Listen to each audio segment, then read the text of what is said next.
Have you ever felt like the world has already decided who you are? Too weak, too small, too different, not talented enough, not good-looking enough, not important enough. Now imagine proving the entire world wrong in just 32 years. Not 60 years, not a lifetime, just 32. Bruce Lee lived only 32 years, yet millions still quote him, study him, admire him, and try to understand the secret that made him unforgettable. But here's the strange part. Bruce Lee wasn't born strong. He wasn't born disciplined. He wasn't born confident. In fact, there was a time when he was angry, lost, insecure, rejected, and constantly getting into fights. A young boy who couldn't control himself. A boy nobody could have predicted would become one of the most influential human beings in modern history. So what happened? What transformed an angry street fighter into a global symbol of confidence, discipline, wisdom, and personal power? And what can his short life teach us about our own? Because this is not just the story of Bruce Lee. This is the story of what happens when a human being refuses to accept limits. And if you stay until the end, you may never look at your own potential the same way again. Because the most dangerous thing Bruce Lee ever fought wasn't another fighter. It was the invisible prison inside the human mind. Let's begin. The year was 1940. The world was in chaos, war, fear, uncertainty. And in the middle of that storm, a baby was born in San Francisco. His name was Lee Jun-fan. The world would later know him as Bruce Lee. But nobody knew that yet. At the time, he was simply another child entering a difficult world. Soon after his birth, his family returned to Hong Kong, and that is where the real story begins. Now, when people imagine Bruce Lee's childhood, they often picture a calm boy practicing martial arts. Every day, that image couldn't be further from reality. Bruce was energetic, wild, restless. He had too much fire inside him, the kind of child who constantly tested boundaries, the kind of child who couldn't sit still, the kind of child who always seemed to be searching for something he couldn't explain. And that search would follow him his entire life. As he grew older, Hong Kong's streets became his classroom, not school. The streets, violence was common, gang conflicts were common, fights happened often, respect had to be earned. And young Bruce found himself pulled into that environment. He became involved in street fights. Again, and again, and again. At first, it felt exciting. Many young people understand this feeling. When you're insecure inside, sometimes aggression feels like power. When you feel unseen, being feared can feel better than being ignored. Bruce was learning a lesson that many people still struggle with today. There is a huge difference between strength and aggression. Aggression is often weakness wearing a mask. Real strength is control. But he wasn't there yet, not even close. As the fights continued, his reputation grew. Unfortunately, not in a good way. Teachers worried about him. Neighbors talked about him. His parents became increasingly concerned because every fight seemed to create another fight. Every victory created another enemy. And slowly, a dangerous pattern was forming. Bruce was becoming a prisoner of his emotions.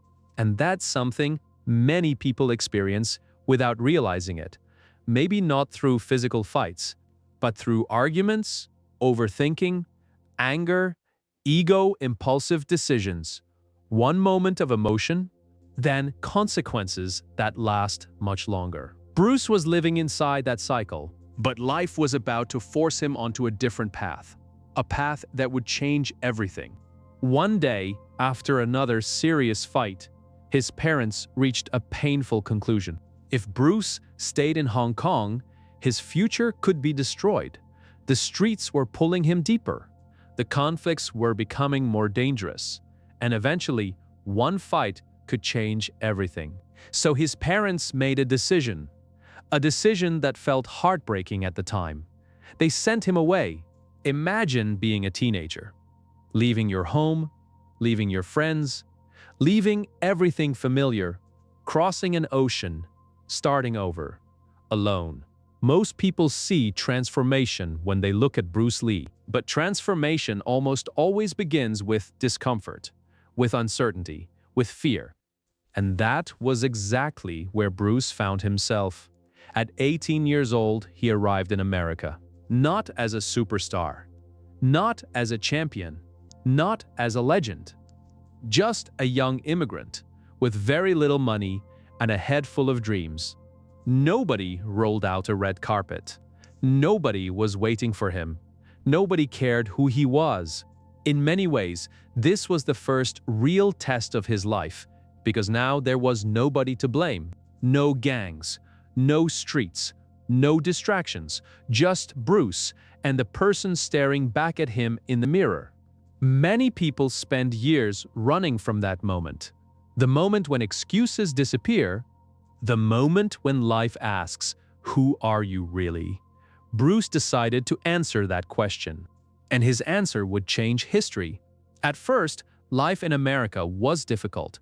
Money was tight. Work was hard. The future was uncertain. There were days when success seemed impossible, but something powerful was happening beneath the surface. The same energy that once pushed him into fights was being redirected. Instead of fighting people, he began fighting his own limitations. And that changed everything. Bruce became obsessed with growth. Obsessed? Not interested? Obsessed? There is a difference. Interested people do something when it's convenient. Obsessed people do it when it's difficult, when they're tired, when nobody is watching, when there is no guarantee of success. Bruce trained constantly, not because someone forced him, because he wanted more from himself. And this is where most people misunderstand greatness. Greatness isn't built during moments of motivation. It's built during ordinary days, days nobody remembers, days that feel boring, days where quitting seems reasonable. Bruce understood this before most people, while others were sleeping longer. He trained while others were making excuses. He studied. While others accepted limits, he questioned them. And one question began to dominate his mind, a question that would eventually make him famous. Why do people put themselves into boxes? Why do they cling to fixed rules? Why do they accept limitations simply because someone else created them? Bruce noticed something strange. Many martial artists were trapped, not physically, mentally. They defended traditions without questioning them. They followed systems without understanding them. They copied rather than created. And Bruce hated that. Because deep down, he understood a truth that most people avoid. The greatest prison is not outside of you, it's inside your mind. This realization changed his entire approach to life. He began studying different martial arts, different philosophies, different ideas, different cultures. He absorbed knowledge like a sponge, not because he wanted information, because he wanted wisdom. And wisdom requires curiosity. That's why Bruce became different. He wasn't trying to become better than other people. He was trying to become better than yesterday's version of himself. And that is a completely different game. Most people compare themselves to others. Bruce compared himself to his own potential. One path creates insecurity. The other creates growth. Slowly, his reputation began spreading. Students noticed him. Athletes noticed him. People were amazed by his speed, his power, his precision. But what impressed people most wasn't his physical ability. It was the way he thought. Because when Bruce spoke, people felt something unusual. They felt freedom. He challenged assumptions. He questioned limits. He encouraged people to think differently. And those ideas began attracting attention. But attention often attracts resistance. The more visible Bruce became, the more opposition appeared. Some traditional martial artists disliked him, others criticized him. Some openly attacked his ideas. Why? Because whenever someone challenges old beliefs, people become uncomfortable. Human beings often prefer familiar lies over uncomfortable truths. Bruce understood this, but he refused to compromise. He refused to become smaller to make others comfortable. And that decision would soon lead him toward one of the most important moments of his life. A moment that would test not only his fighting ability, but his philosophy. A challenge was coming. A challenge that would force Bruce to question everything he believed. And what happened next would completely transform the direction of his life forever. The challenge wasn't just about fighting. It was about identity. It was about belief. It was about proving whether Bruce Lee's ideas could survive reality. At the time, many traditional martial artists believed certain knowledge should remain hidden, exclusive, protected, passed only to specific groups. Bruce disagreed completely. He believed knowledge should be shared. If something could help people grow, why hide it? If something was true, why fear teaching it? This belief angered many people, and eventually, tensions reached a breaking point.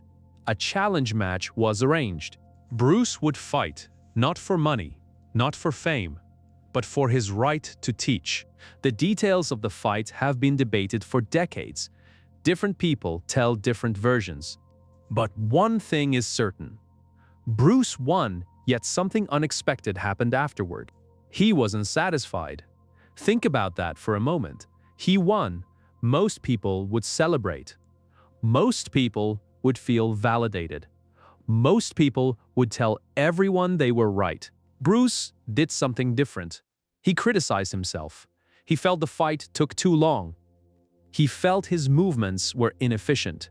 He felt he had weaknesses. This is one of the most important lessons from his life. Average people seek proof they are good enough. Exceptional people search for ways to improve, even after winning. Especially after winning. Bruce wasn't chasing victories. He was chasing mastery. And mastery demands honesty, brutal honesty, the kind that hurts your ego, the kind that forces growth, the kind most people avoid. After the fight, Bruce became even more obsessed, not with defeating opponents. With eliminating limitations, he trained harder than ever before. He studied movement, timing, balance, speed, human performance, psychology, philosophy, nutrition, strength, everything. His mind became a laboratory. Every day was an experiment. Every weakness became a project. Every limitation became a challenge. And from that obsession emerged one of the most revolutionary ideas in martial arts history, Jeet Kune Do, the way of the intercepting fist. But Jeet Kune Do wasn't just a fighting system. Many people misunderstand that. It was a philosophy of life, a philosophy that can change the way you think forever. Bruce believed people become trapped when they cling to rigid identities. I'm this type of person. I'm not talented. I'm too old. I'm shy. I'm not confident. I'm not smart enough. Sound familiar? Most people spend years repeating these labels. Then they wonder why their lives never change. Bruce rejected labels. He rejected mental cages. He believed human beings should adapt, grow, evolve, flow. His famous words captured this perfectly. Be water, my friend. Simple words, but inside them exists an entire philosophy. Imagine pouring water into a cup. It becomes the cup. Pour it into a bottle. It becomes the bottle. Water adapts. It doesn't complain. It doesn't resist reality. It responds intelligently. Bruce believed people should do the same because life constantly changes, the world changes. Opportunities change, relationships change, circumstances change. And those who refuse to adapt often suffer the most. This idea made Bruce different. While others argued over traditions, he focused on effectiveness. While others protected old rules, he searched for truth. And truth doesn't care about tradition. Truth only cares about reality. That mindset attracted students from everywhere. Athletes, actors, businessmen, professionals. People weren't just learning how to fight. They were learning how to think, learning how to break mental barriers, learning how to challenge self-imposed limitations. Bruce was becoming more than a martial artist. He was becoming a movement. But another battle was waiting. And this one would be much harder. Because sometimes the world's biggest obstacles aren't physical, they're social, cultural, invisible at that time. Hollywood had very little interest in Asian actors. Stereotypes dominated the industry, opportunities were limited, doors remained closed. No matter how talented someone was, imagine spending years developing your abilities, years sharpening your skills, years preparing yourself, then discovering the gatekeepers don't care. Many people would quit. Many people would become bitter. Many people would accept defeat. Bruce didn't. Instead, he became even more determined because he understood something powerful. The world doesn't always reward talent immediately. Sometimes it tests persistence first. Sometimes it asks, how badly do you want it? And Bruce wanted it badly, very badly. He started appearing in TV roles, small opportunities, minor appearances, tiny steps, nothing glamorous, nothing extraordinary. But every opportunity became preparation. Preparation for something much bigger. Years later, people would look at his success and assume it happened overnight. It never does. What looks like an overnight success is usually years of invisible work. Years nobody sees. Years nobody applauds. Years nobody talks about. Bruce was living those years patiently, relentlessly, building, growing, learning. Then came one of the most painful disappointments of his career. A TV project called The Green Hornet introduced Bruce to many viewers. His character, Kato, became incredibly popular. In some places, audiences loved Kato even more than the main character. People noticed his charisma, his energy, his presence. Something about Bruce was impossible to ignore. The camera loved him. Audiences loved him. But Hollywood still hesitated, still doubted, still resisted. At one point, Bruce developed an idea for a television series. An idea centered around a martial artist wandering through the American West. The concept had enormous potential, but when the project moved forward, Bruce wasn't chosen. Someone else received the role. Imagine that moment. Imagine creating a vision, believing in it, seeing its potential, then watching somebody else receive the opportunity. That kind of disappointment breaks many people. Not because they lack talent, because rejection attacks identity. It whispers dangerous thoughts. Maybe you're not good enough. Maybe you'll never make it. Maybe all your effort is pointless. Bruce heard those whispers too. He was human, but he refused to obey them, and this is where many lives separate. Some people experience rejection and shrink. Others experience rejection and grow stronger. Bruce chose the second path. He turned pain into fuel, doubt into motivation, obstacles into training. Every setback became another reason to keep moving forward. And eventually, destiny opened a different door. Not in America, in Hong Kong. The place he once left behind. Movie producers there recognized something Hollywood couldn't fully see yet. Bruce Lee wasn't just talented, he was magnetic. The moment he appeared on screen, people paid attention. Not because he demanded it, because his presence was undeniable, like a storm entering a room, like electricity, like possibility itself. He accepted an opportunity to make films in Hong Kong. Nobody could have predicted what happened next. The first movie exploded in popularity. Then another, and another. Suddenly, Bruce Lee wasn't just successful, he was becoming a phenomenon. Audiences packed theaters. People talked about him everywhere. Children copied his movements.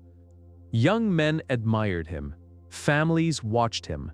The world was beginning to notice. And yet, behind the growing fame, Bruce remained restless. Not unhappy restless. Because he wasn't chasing fame, he was chasing expression. He wanted to show the world what was possible when human potential was fully developed. And he believed he had only begun. By the early 1970s, his rise was accelerating at an incredible speed. His movies weren't merely entertainment. They carried emotion, pride, identity, strength, self-respect. Millions of people saw something deeper than fighting. They saw empowerment, especially those who had spent their lives feeling underestimated. For many viewers, Bruce represented something larger than himself.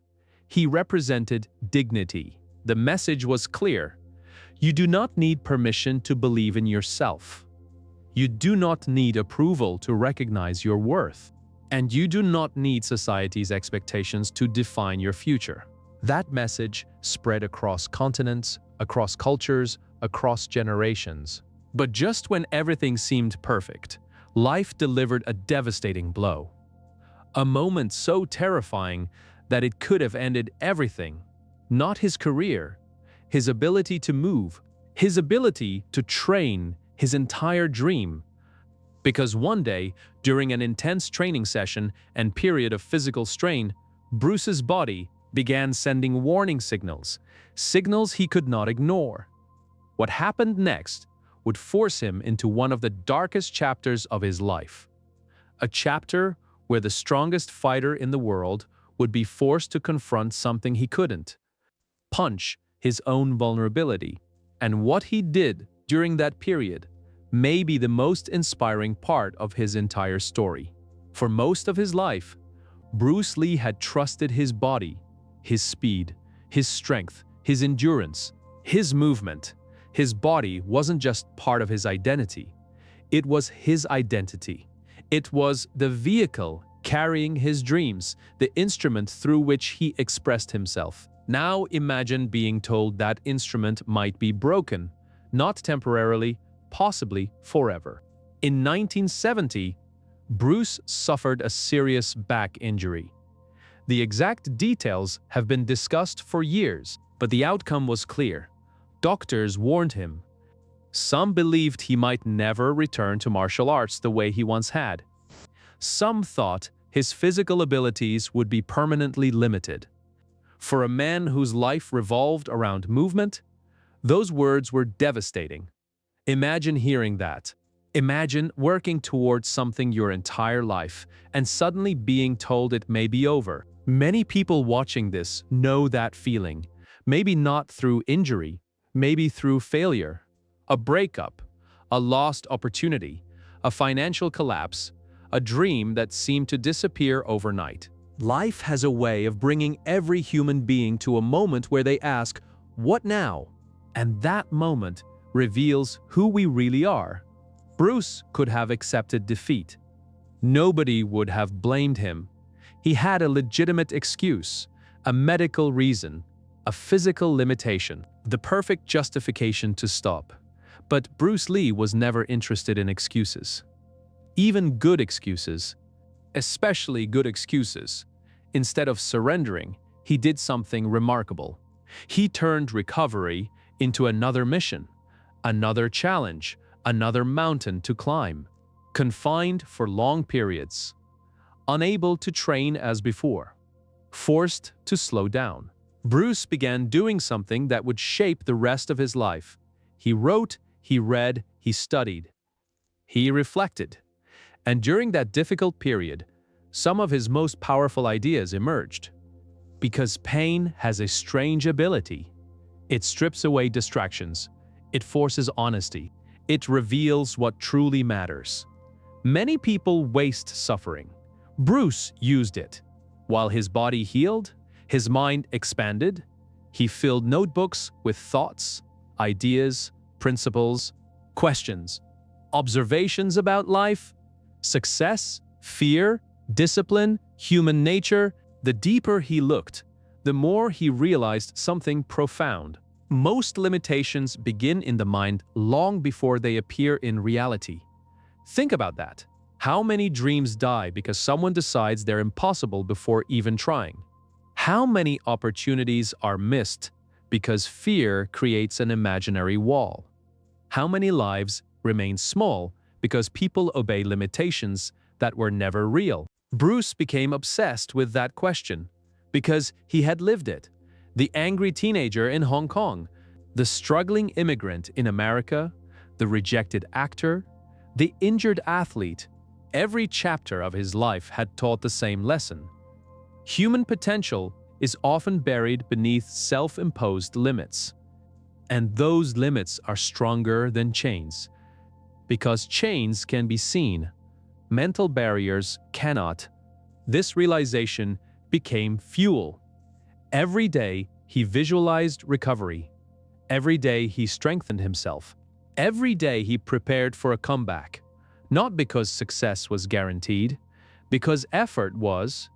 And eventually, the impossible happened. He returned, not weaker, stronger, not just physically, mentally, emotionally, philosophically.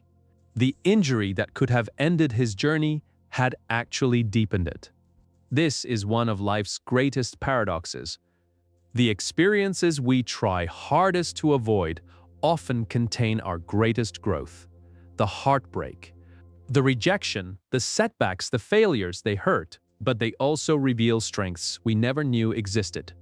Bruce emerged from that period transformed, and now he was ready for the world stage, ready for something much bigger than anyone imagined. Then came a film that changed everything. Enter the Dragon today. It's considered legendary, but at the time, nobody knew what it would become. Bruce saw an opportunity, not just to make a movie, to make history. For years, he had dreamed of building a bridge between East and West, between cultures, between worlds. Now, he finally had the chance, and he attacked the project with the same intensity he brought to everything else. Perfection mattered. Every movement mattered. Every scene mattered. Every detail mattered. Because Bruce understood something many creators forget. Your work becomes your signature. Long after you're gone, people remember what you create. So create something worthy of remembrance. That's exactly what he intended to do. During filming, cast members were often amazed by his dedication. His focus was relentless. His standards were high. Sometimes exhausting. But excellence usually is. The truth is, greatness often looks unreasonable from the outside. Most people see the result. Few see the obsession behind it.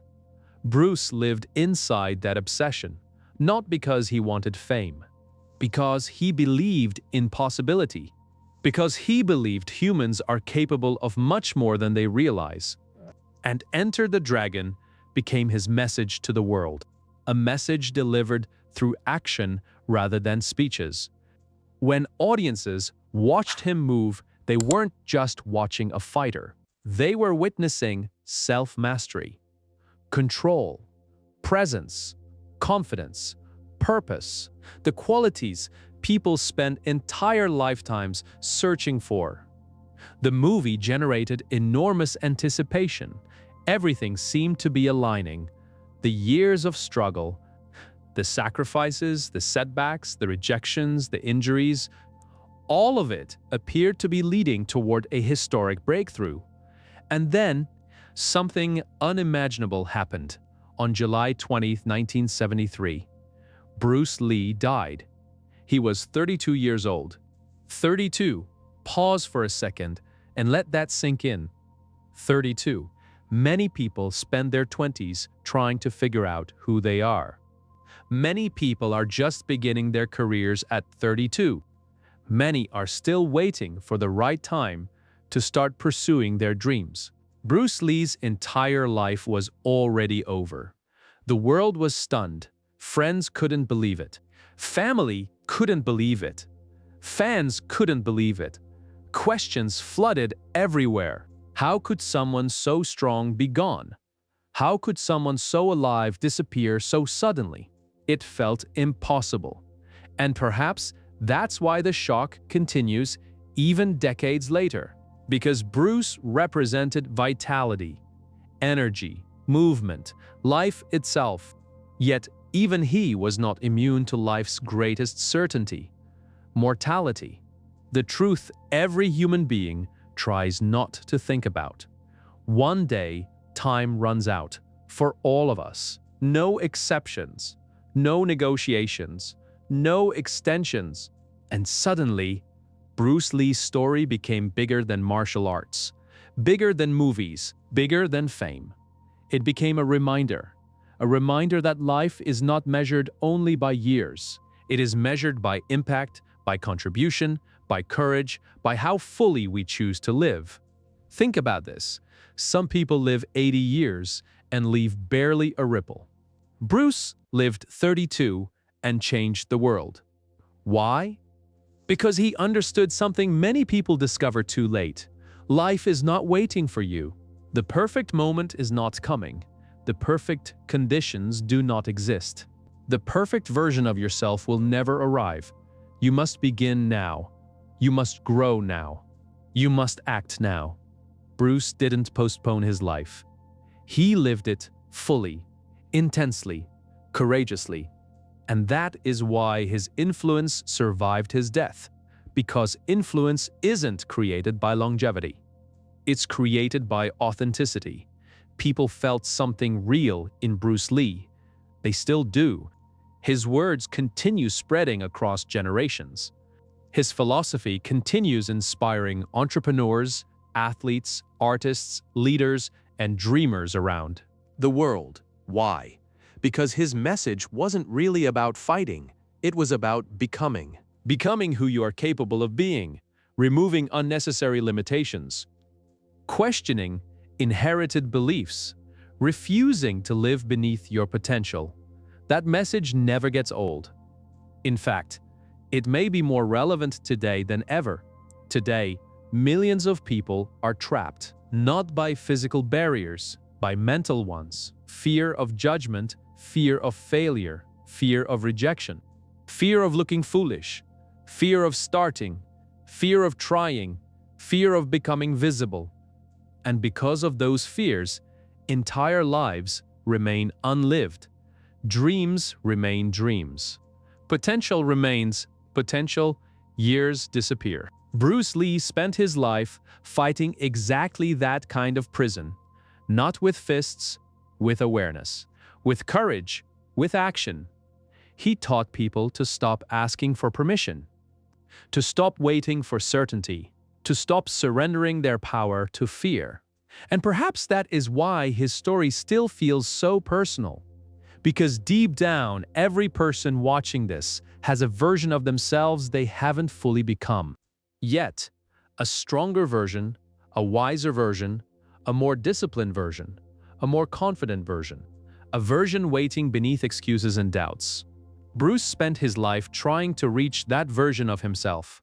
Not perfectly, not effortlessly, but relentlessly. And maybe that's the real lesson. You don't have to be perfect.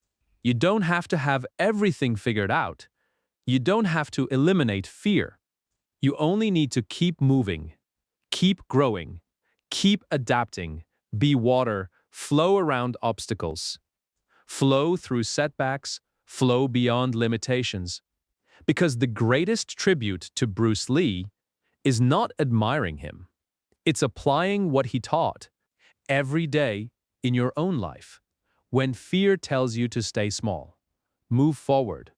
When rejection tells you to quit, move forward. When doubt whispers that you're not enough, move forward. Because somewhere on the other side of those fears is the person you were meant to become.